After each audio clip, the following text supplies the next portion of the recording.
Welcome to the show.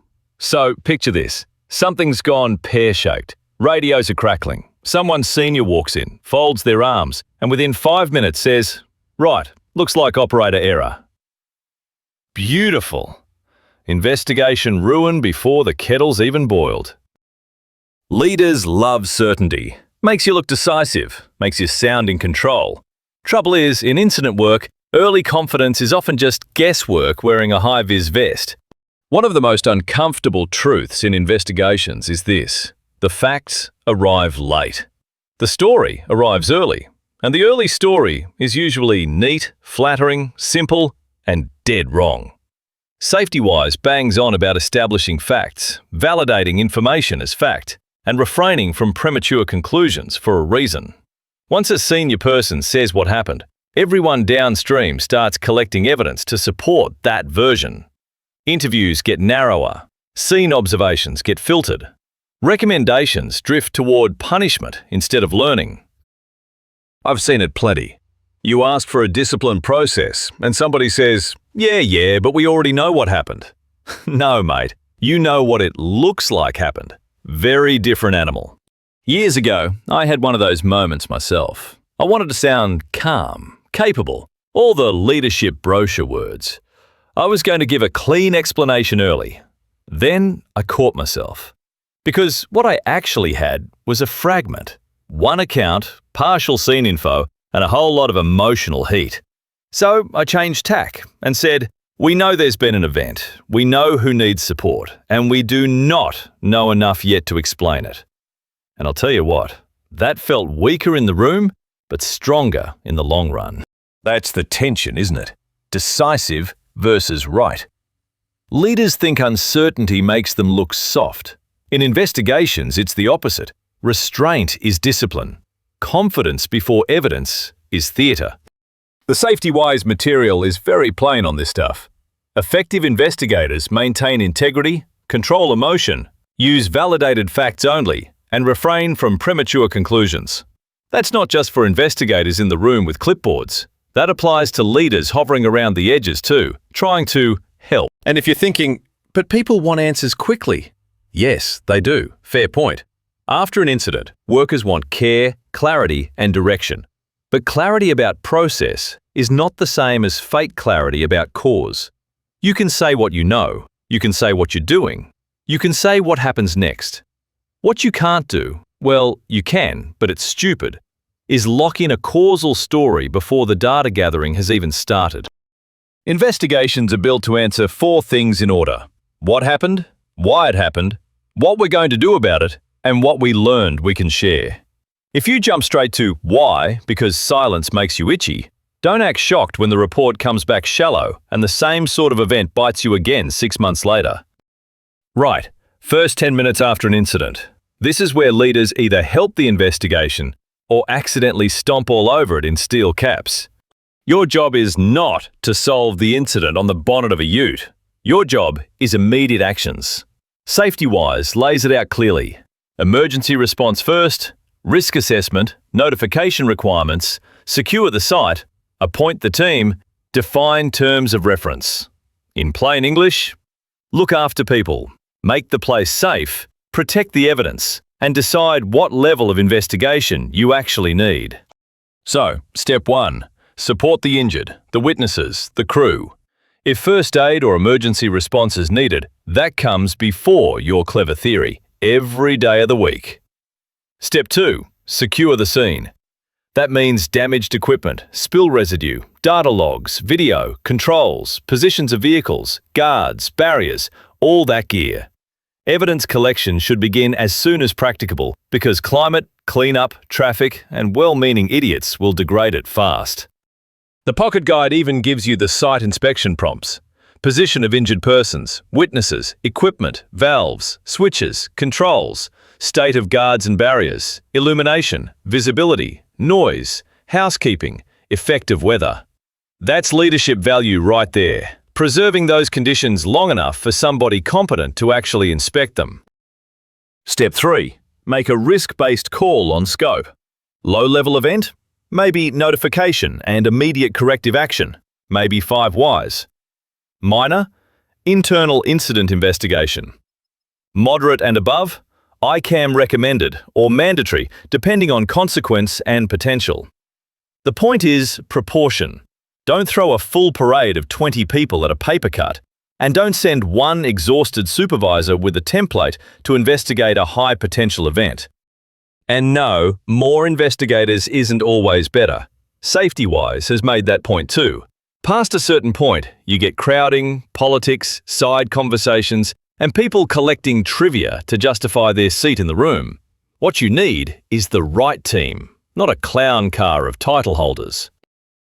Then there's the leadership boundary. Leaders own the conditions for a good investigation: resources, authority, access, confidentiality arrangements where required, document control, time, and freedom from interference. Investigators own the method: gather, organize, analyze, recommend, report. If leaders cross that line and start steering findings, the report may still look tidy, but it won't be honest. Planning matters too. Initial briefing from site management, current understanding of sequence of events, handover of photos or early data. Establish an investigation centre if needed. Suitable rooms, admin support, specialists if required. It's not glamorous, but neither's losing key evidence because nobody thought to preserve a data logger or keep people out of the area. So what do leaders owe the investigation? Not instant wisdom. They owe scene control, team safety, access, scope discipline, and enough backbone to stop people turning the event into gossip, blame, or improvised housekeeping. Here's a handy rule of thumb. If the explanation arrives looking neat, innocent, and media-friendly, be suspicious, especially if it fits on a poster. Operator error. Failed to follow procedure. The driver ran the light. Ah yes, case closed. Everyone home. Safety-Wise has a ripping 5 whys example about a driver running a red light and colliding. The lazy version is obvious. Driver didn't stop. The deeper version? The traffic light was difficult to see. Why? Vegetation from an overgrown tree impeded the view. Why? The council's tree trimming schedule was delayed. Why? Their sole elevated work platform was out awaiting repairs and there was no spare. Root cause? Ineffective maintenance management program. Same event, entirely different lesson. That's the trick. The driver ran the red light describes the final human action. It does not explain the system that shaped it. Same with level crossings. The convenient story is, road train driver ran the flashing lights. But the level crossing training material gives you a much messier picture. Acute road approach angle, then a 90-degree turn just before the crossing. Winter sun low in the sky, trees lining the left side, cyclists and shift change traffic pulling attention into the rearview mirror, an induction loop in a non-standard position, and a train being remotely driven from the front footwell outside the original design intent. Then add the numbers. At 25 kilometers an hour, the induction loop should give 35 seconds of warning. But with the loop at 260 meters, that setup gave 22 seconds. And on the morning of the incident, the train passed the loop at 42 kilometers an hour, cutting the signal time to 11 seconds. Police later estimated the road train needed 14 seconds reaction and braking time. 11 versus 14. There was no way to avoid the collision once that sequence was live. Now tell me again it was just driver negligence. This is why I get cranky with operator error. It's often just the first excuse with good PR. It protects management from awkward questions about design, training, supervision, maintenance, change management, communication, incompatible goals, and whether the defense stack had holes you could drive a B-double through. The pocket guide is explicit. Investigations are not to apportion blame or liability. They're to establish facts, identify contributing factors and latent conditions, review adequacy of controls, and recommend corrective actions that reduce risk and prevent recurrence. You do not get there by stopping at the sharp end and admiring your own simplicity. So when the narrative is too neat, leaders need to ask dumb-sounding but brilliant questions. What made that action more likely?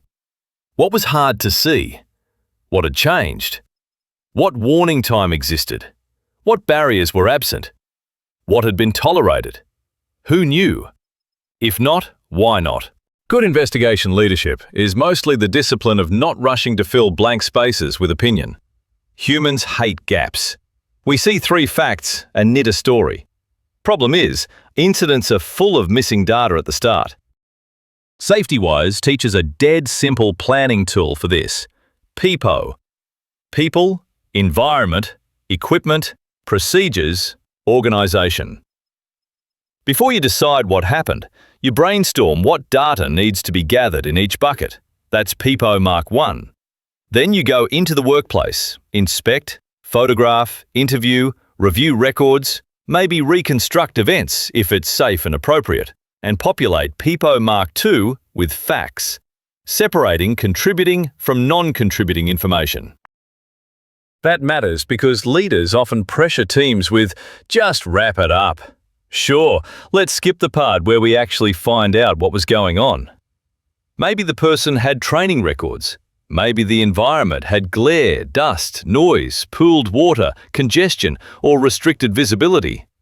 Maybe the equipment had design flaws, modifications, maintenance issues, confusing labels, no active feedback. Maybe procedures existed but were unavailable, unsuitable, outdated, or routinely bypassed. Maybe the organizational layer had poor communication, weak supervision, no learning from previous events, or a lovely little conflict between production and safety goals. And witnesses? Useful, absolutely. Reliable in a perfect forensic movie script way? Not even close. The workbook is blunt. Human memory is known more for fallibility and malleability than reliability. Accuracy gets hit by event duration, event dynamics, proximity, familiarity, personal bias, trauma, stress, contamination, collaboration, rationalization, elapsed time, distraction, interview skills, even interview location. That's why interview technique matters. Start broad, free recall. Tell me in your own words what you remember. Then open questions, active listening, paraphrasing to confirm you got it right. Closed questions, only to clarify specifics already raised. Leading questions used with caution because they can distort memory. Loaded questions? Bin them. How careless was he is not investigation. It's amateur hour. Do it early where practical, but not while someone's in shock or pain. Use a private setting. Explain your role. Let them know you're taking notes. Allow support people if requested. Thank them at the end. And don't get weirdly aggressive because 2 witnesses remember the same 5 seconds differently. That's normal, especially under stress. Leaders don't need to conduct the interview to influence its quality. They influence it by protecting time, privacy, and patience. If your team knows the answer must be on your desk by Friday, regardless of what's still missing, you're not leading inquiry, you're commissioning fiction. If you want better investigations, insist on a standard process. Not vibes, not seniority, not whoever speaks loudest in the debrief room. A real process. SafetyWise uses the goal flow. Gather, organize, analyze, learn. In practical terms, timeline first, then analysis, then recommendations, then report and learnings. That order matters. If you analyze before you've organized the event sequence, you'll chase shadows. If you write recommendations before analysis, you'll default to retraining, reminding, rebriefing. All the soft stuff we reach for when we haven't identified the real failed defenses. The timeline is your backbone. Start at the incident, the point where control was first lost. Work backwards through preceding events, then forwards until the hazard is under control.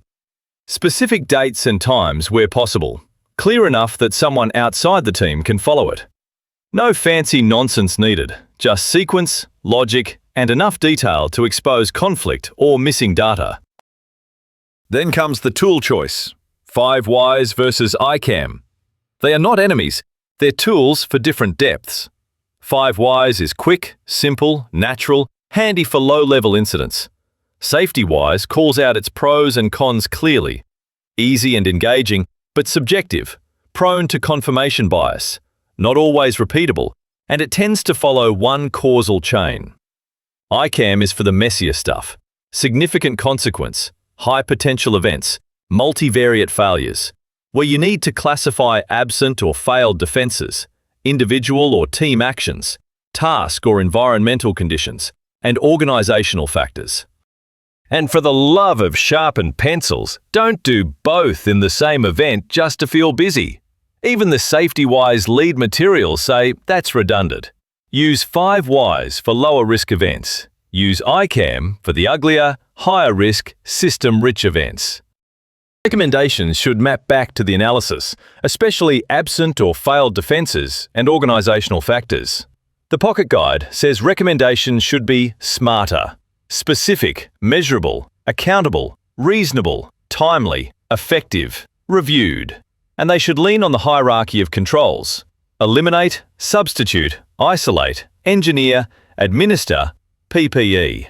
Which means, if your whole corrective action set is retrain workers and remind supervisors, you probably haven't investigated deeply enough. That's the difference between fixing the player and redesigning the game. Defenses, system design, planning, communication, contractor management, maintenance management, risk management, management of change. Those are the levers that stop recurrence. The person in the hot seat is often just where the system finally became visible. The strongest line a leader can say after an incident is often the least dramatic one. We don't know yet, but we're finding out. That's not weakness, that's credibility. Because by the time you've preserved the scene, scoped the investigation, gathered across PIPO, interviewed properly, built the timeline, analysed the contributing factors, and tested your recommendations against the hierarchy of controls, you've earned the right to sound certain. Not before. SafetyWise has spent years pushing organisations away from blame culture and toward learning, accountability without blame, and fair and just culture. That only works if truth-telling is safer than performance art. If the organisation rewards the person who delivers a clean, convenient story by lunchtime and punishes the person who says, "Actually, this is more complicated," then don't kid yourself. You're not running investigations. You're running theatre. And theatre has tells. Recommendations aimed only at the front line. Reports that skip the messy organisational layer. Endless use of phrases like human error and failure to follow procedure, with no serious exploration of why the error or violation was shaped, tolerated, or made more likely. Nice, polished PDFs, no meaningful system change. Then everyone acts surprised when a cousin of the same event rocks up later. The better move is slower, humbler, sharper. Say what you know. Say what you don't know. Say what has been secured. Say who is being supported. Say what process is underway. Then let the investigation do its job. Because honestly, most organisations say they want truth. What they often want is reassurance with a logo on it. They want a report that calms the room, protects egos, and makes no one important squirm too much. But the whole point of ICAM, the whole point, is to look beyond the obvious, validate facts, identify deficient defenses and organisational influences, and strengthen the system. So here's the question I'll leave you with. When something goes wrong in your organisation, what gets rewarded? The person who speaks carefully and tells the truth about uncertainty, or the person who performs certainty and gives everyone a villain before the evidence is in? That answer tells you more about your safety culture than any slogan ever will.